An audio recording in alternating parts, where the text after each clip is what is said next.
பொருள் பேனாவாக இருக்கும் என்றால் அது எவ்வளவு பெரிய விஷயம். இது முகம்மது சொல்ல முடியாது, இது எங்கிருந்தோ வருகின்ற ஒரு அற்புத வசனம் என்று பெருமானாரை திகைத்து பார்க்கின்றார்கள்.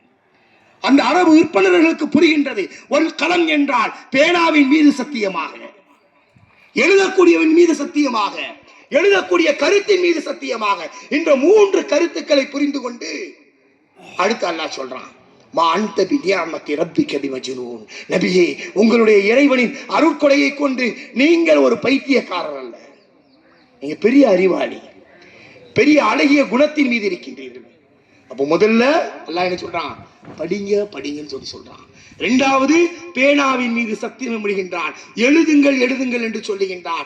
வாய்மையே வெல்லும் என்று சொல்வார்கள். வாய்மை வெல்லும் என்றால் உண்மை என்பது மட்டும் கிடையாது, வாயும் மையும் தான் வெல்லும். அது அரசியலுக்கு தேவைப்படும், ஆன்மீகத்திற்கு தேவைப்படும், பொருளாதாரத்திற்கு தேவைப்படும், குற்றவியலுக்கு தேவைப்படும், சட்டவியலுக்கு தேவைப்படும், குடும்பவியலுக்கு தேவைப்படும், விஞ்ஞானத்திற்கு தேவைப்படும். ஒரு முஸ்லீம் பள்ளியிலே மட்டும் இருந்தால் சொர்க்கத்திற்கு போய்விட முடியாது.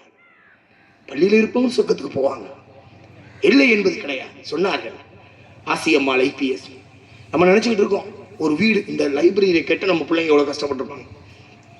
கெட்டதுக்கு எத்தனை பேரை பார்த்துருப்பாங்க, எத்தனை பேரை கலெக்ஷன் பண்ணியிருப்பாங்க, எவ்வளவு கஷ்டப்பட்டிருப்பார்கள்.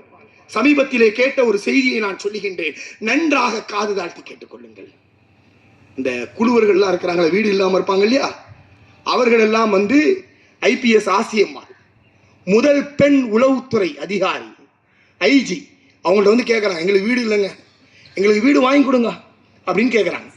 கேட்டவுடன் அந்த அம்மையார் அவர்கள் அவர்களுக்கு ஒரே ஒரு சைன் போடுறாங்க, ஆசியம்மாள் என்ற ஒரே ஒரு சைன். அந்த சைன் போட்ட உடனே கிட்டத்தட்ட வீடு இல்லாமல் 230 குழுவர்கள், நரிக்குறவர்கள் அந்த இடத்திலே வீட்டை பெற்றுக் கொள்கின்றார்கள்.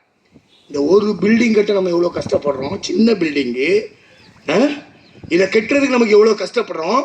படித்த அந்த பெண்மணி கிட்டத்தட்ட 230 பேருக்கு இருக்க இல்லறம் கொடுத்த மிகப்பெரிய நன்மையை பெற்றுக் கொண்டார்கள். இந்த நன்மை பள்ளியிலே இருந்தால் மட்டும் கிடைக்கும் என்று நினைக்காதீர்கள்.